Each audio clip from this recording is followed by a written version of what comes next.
Meus irmãos em Jesus, que Deus nos abençoe, encarnados e desencarnados. Vamos comentar do Evangelho segundo o Espiritismo, capítulo 16. Não se pode servir a Deus e a mamão. Ninguém pode servir a dois senhores, porque há de amar a um e odiar o outro.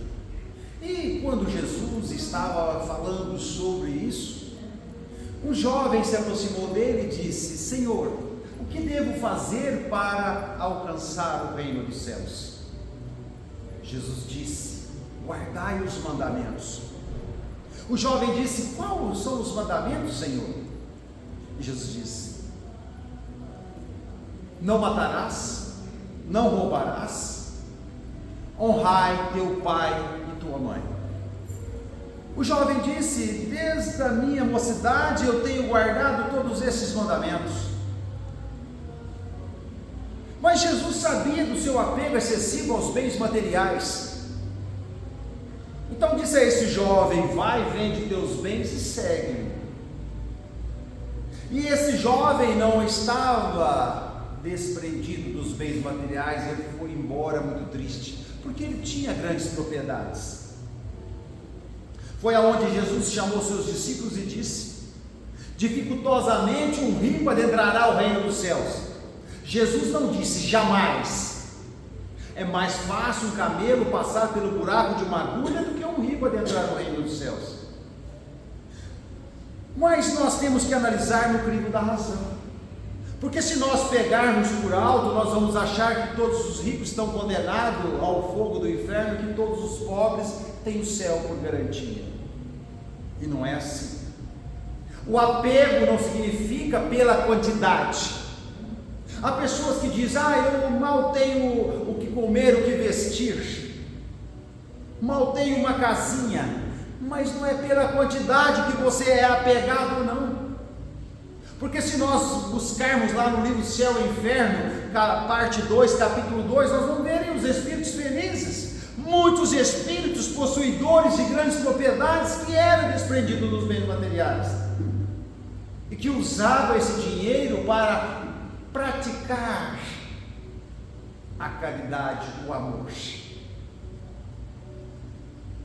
Então esse jovem foi embora triste e demorou alguns séculos a desprender desses bens materiais. Lógico que ele teve várias reencarnações e a última foi no século XVI. Muito rico de novo, culto, a ponto do rei Filipe IV da Espanha convidar ele para uma reunião no palácio. Miramês aceitou educadamente a reunião com o rei, e o rei disse a ele: você para mim só tem um defeito, você não gosta de guerra, o resto você é nota 10. E foi na época que a Europa estava desbravando a América, precisamente o Brasil. Então o rei disse: Miramês, você vai representar a coroa espanhola no Brasil, mandar para a nossa pátria as riquezas que lá tem. Miramês ouviu isso atentamente. Isso está lá na psicografia de João Nunes Maia, no livro Horizonte da Mente.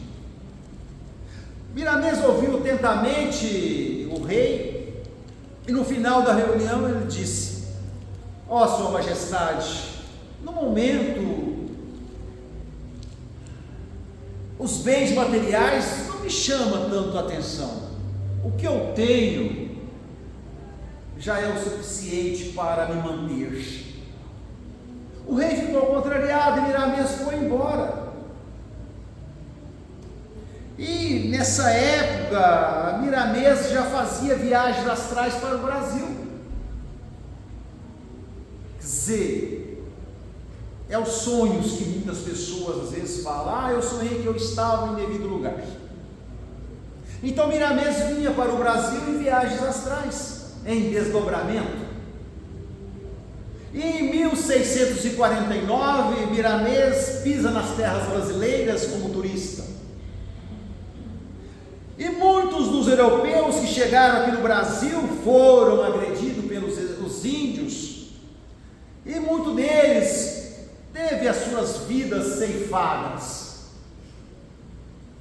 E quando Miramês pisou em terras brasileiras, teve uma recepção maravilhosamente calorosa. Se tivesse tapete vermelho, eles colocavam para Miramês. Até parecia que já eram conhecidos de longas datas. Sabe quando a gente depara com alguém assim, fala assim: parece que eu te conheço. Aonde eu te vi? É o que aconteceu com Miramês, aqueles escravos e os índios que ali também estavam sendo escravizados. E Miramês, como turista, permaneceu no Brasil até o final da sua existência. Eles confiavam tanto em Miramês, que chamava ele de pai branco. Miramês tinha uma palavra de conforto. Miramês confortava seus corações desses seres que estavam passando por expiações. Quando um deles adoecia, Miramês manipulava as ervas e auxiliava. Então o tempo foi passando. Certa feita, Miramês, contemplando as estrelas, em prece, pedindo proteção ao Pai, a Jesus, que possa lhe dar força para ajudar aquela gente a suplantar aqueles problemas. Foi aonde ele recordou a sua pátria, a Espanha. E quando ele recordou a sua pátria, recordou o patrimônio a qual ele deixou lá, veio através do pensamento: vai, vende teus bens. Miramês ficou pensativo: parece que eu já ouvi esta frase em algum lugar. E através do pensamento, ele perguntou: vou, vendo e trago para o Brasil? Através do pensamento ele obteve a resposta. Por quê? Porque ele estava em prece. Porque a prece fazia parte do seu dia a dia. Então são exemplos que nós devemos buscar, para que nós possamos entrar em sintonia com o mundo maior. A prece é o sustentáculo das nossas almas. A prece nos traz o equilíbrio e o discernimento. Então Miramês, através do pensamento, perguntou: eu vendo e trago os bens para o Brasil? A resposta veio imediata: esta gente não precisa dos teus bens materiais. Esta gente precisa dos teus bens morais. Foi aonde Miramês fez uma procuração, enviou para os seus amigos na Espanha, para que eles pudessem vender e distribuir aos pobres.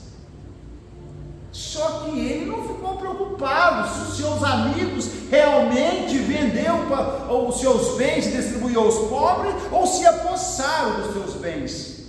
No século XVI, as coisas materiais não estavam em primeiro plano em sua vida. Lógico que ele dependia dos bens materiais para sobreviver, como nós dependemos dos bens materiais. Não podemos ser como os ascetas e nem como os materialistas. Temos que ter o equilíbrio. Então o apego excessivo aos bens materiais é o maior entrave à nossa evolução. Olha quantos séculos Miramês demorou para se desprender dos bens materiais. Guardai-vos da avareza. um homem buscou Jesus e disse: Senhor, diga ao meu irmão que divida comigo a herança que nos coube. E o que Jesus respondeu a esse moço? Quem sou eu para fazer a vossa partilha? Mas Jesus não perdia tempo e começou a falar com os seus discípulos por parábolas. Havia um homem rico que colheu muito na sua propriedade, a ponto dos seus silos não caber a colheita. Então esse homem avarento derrubou seus silos, multiplicou e ali guardou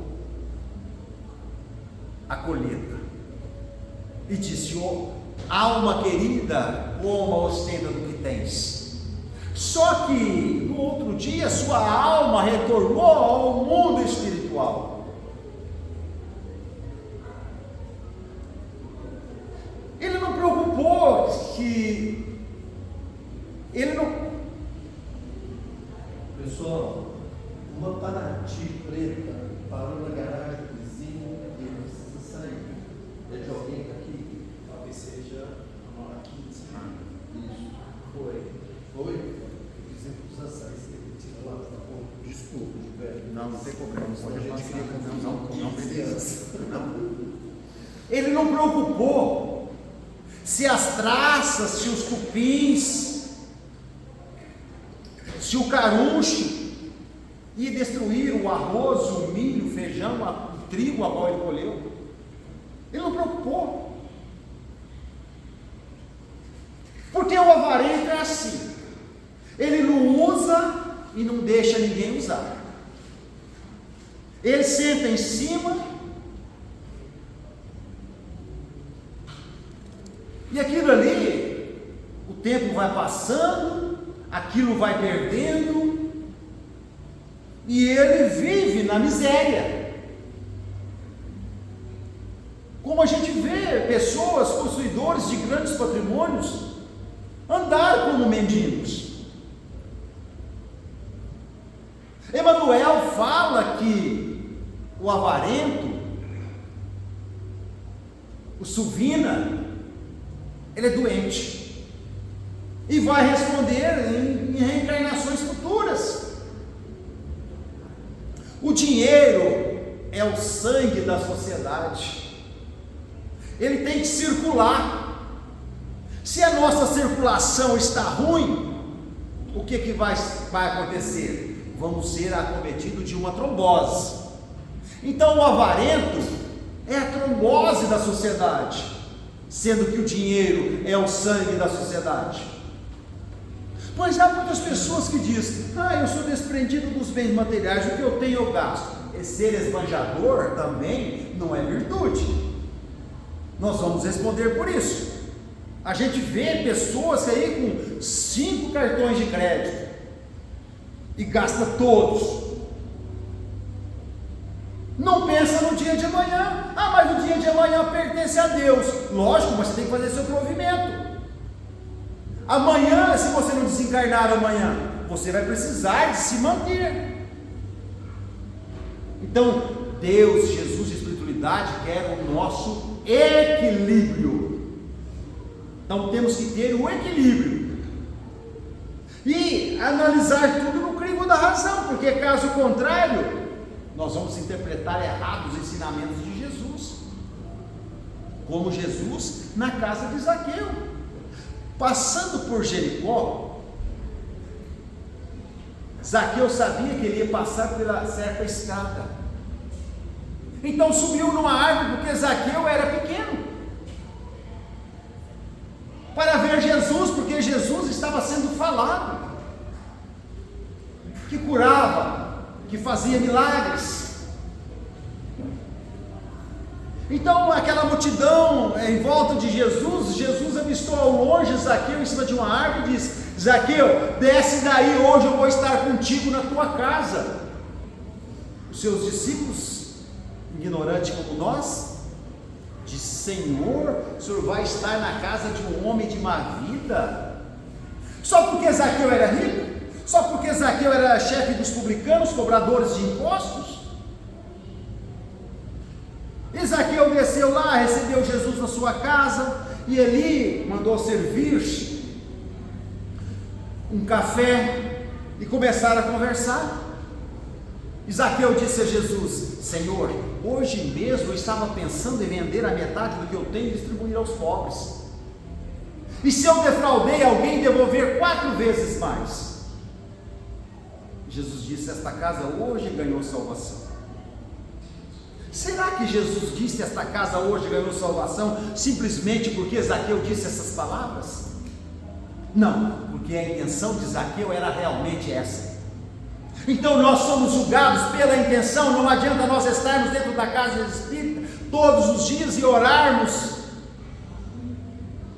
1000 Pai Nosso todos os dias, mas sendo que as nossas intenções não são das melhores. Então Zaqueu tinha a intenção de fazer isso mesmo.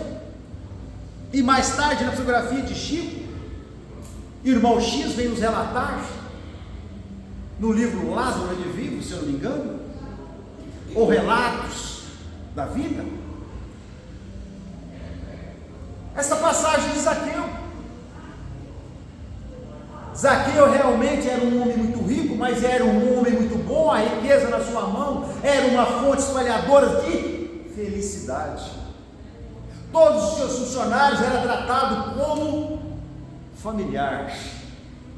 E quando um deles adoecia, Zaqueu mandava o médico, mandava o remédio, mandava o que comer.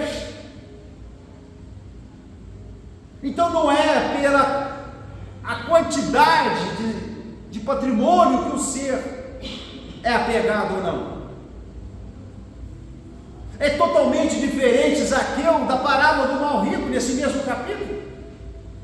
O mau rico banqueteava magnificamente todos os dias, e na sua porta tinha um mendigo chamado Lázaro, todo coberto de chagas, que comia da migalha que caía da mesa do rico. Só que o mau rico, ele não se preocupava com Lázaro. Ele achava que ele era um privilegiado. Problema de Lázaro, bem parecido com a gente. Nós nos preocupamos com aqueles que estão passando pela prova da miséria ou pela prova da enfermidade. Nós achamos que nós somos privilegiados. Só que aconteceu o quê? O mau rico teve a oportunidade de servir, teve a oportunidade de auxiliar e não auxiliou. Ambos desencarnaram. E o mau rico foi para o inferno, porque levava uma vida de um egoísta, de um orgulhoso.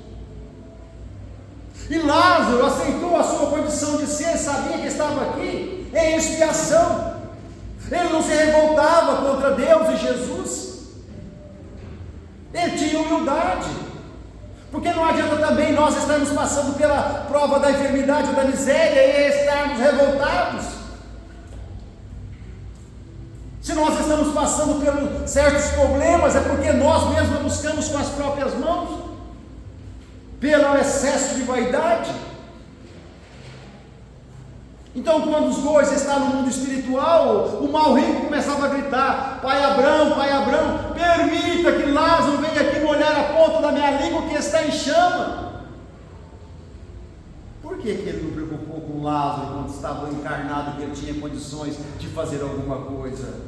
Olha que hipocrisia. Por que agora ele quer Lázaro ao seu lado? Porque Lázaro está num lugar melhor que o dele. Porque Lázaro está no céu, está com a consciência tranquila do dever cumprido.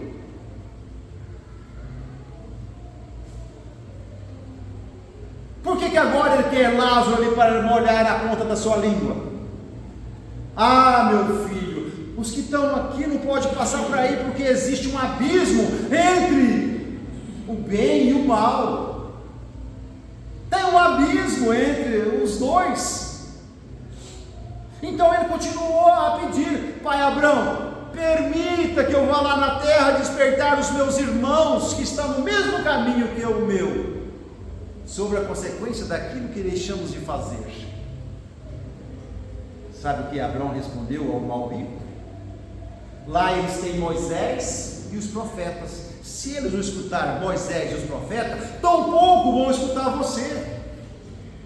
E aí mais tarde, na psicografia de Chico Xavier, porque as obras de Chico vêm complementar as obras de Kardec, é lindo, é maravilhoso, é esclarecedor. Aí mais tarde, na psicografia de Chico, irmão X vem nos falar sobre essa passagem. Porque não foi permitido ele vir aqui na terra despertar os seus irmãos consanguíneos sobre a consequência daquilo que deixou de fazer. Porque ele fez outro pedido egoísta, semelhante a nós quando vamos orar, oramos para os nossos familiares consanguíneos simplesmente. É pedido egoísta de novo. Por isso que não foi permitido o mau rico vir aqui na terra despertar os seus familiares. Porque se ele pede, pai Abrão, permita que eu vá lá na terra despertar toda a humanidade sobre a consequência daquilo que deixamos de fazer. Então, na psicografia de Chico, Emmanuel nos fala que servir é um privilégio que os céus nos concedeu.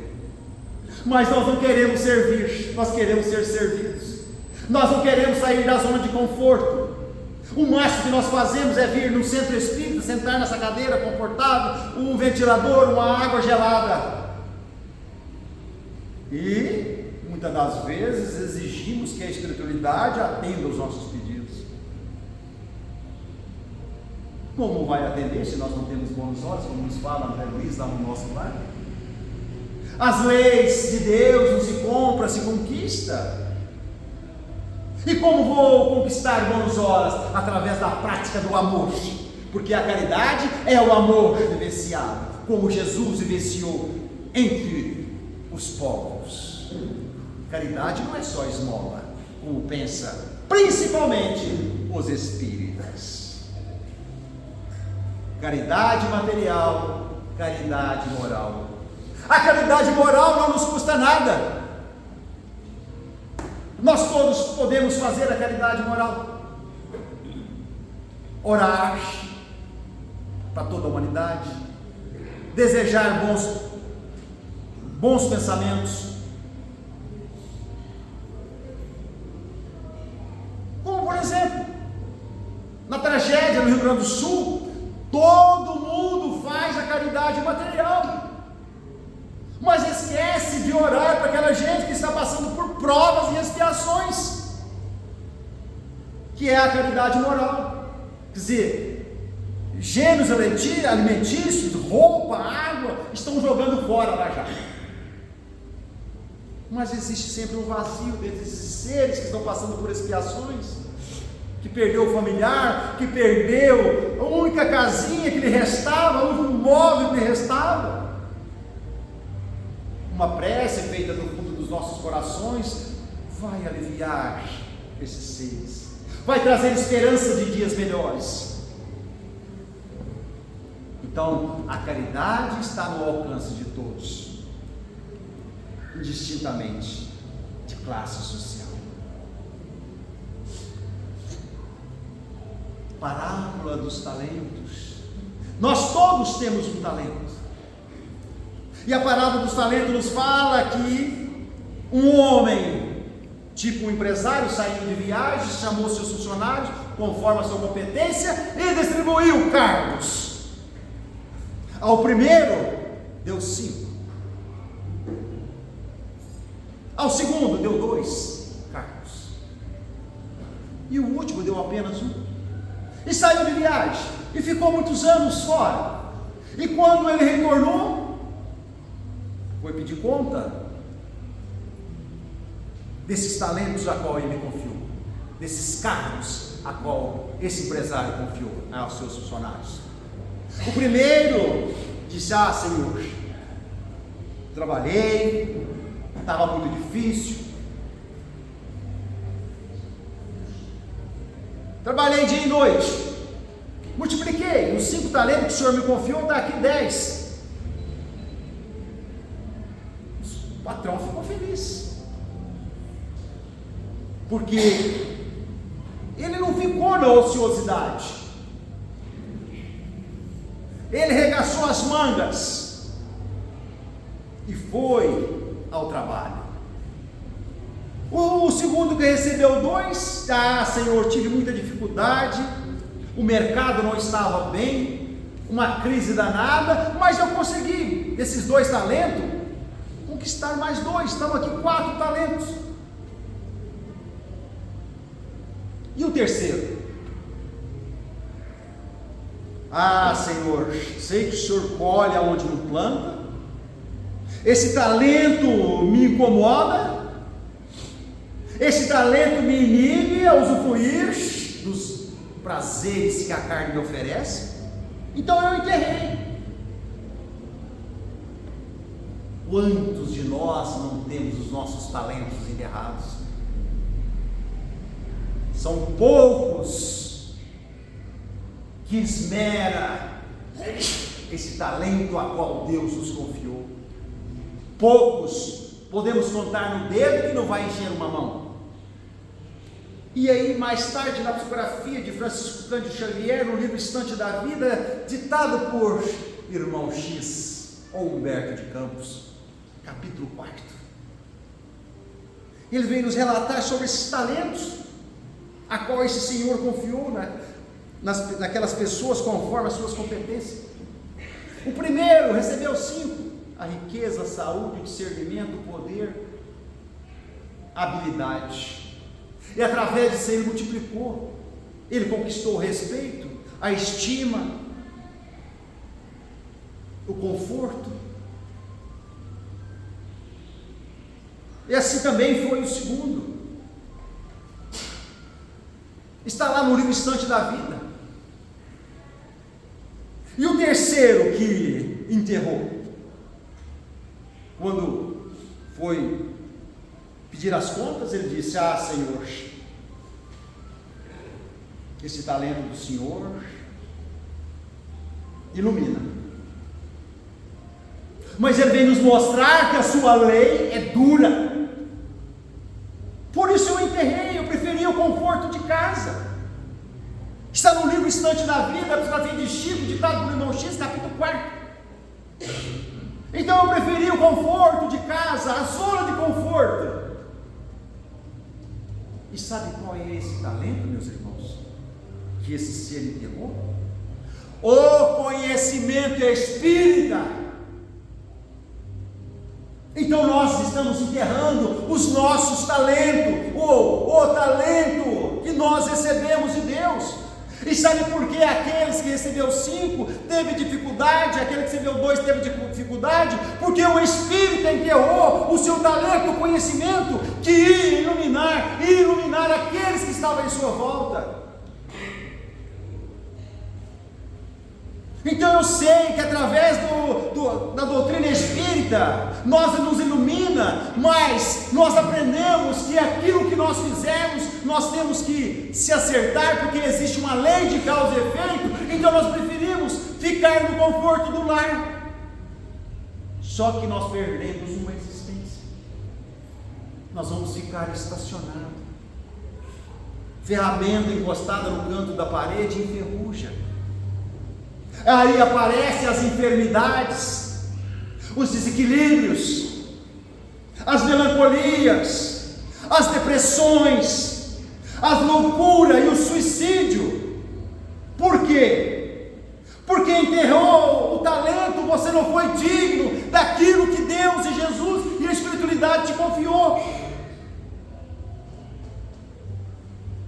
Por que nós não pegamos essa luz que vai nos iluminar e iluminar o nosso próximo também? Como nos fala o Evangelho, capítulo 15, fora da caridade não há salvação. Não existe outro caminho a não ser a prática do amor para com o próximo. A caridade é a chave do céu que nós todos temos condições de ter em mãos. Caso contrário, vamos perder uma existência. E aí vamos chegar do outro lado, vamos bancar o mal rico, começar a gritar, a dizer que Deus não é justo, mas aí já é tarde. Aí temos que esperar uma nova reencarnação para podermos colocar esse talento em prática, que é o conhecimento doutrinário. Que Jesus nos abençoe e nos ampare, hoje, agora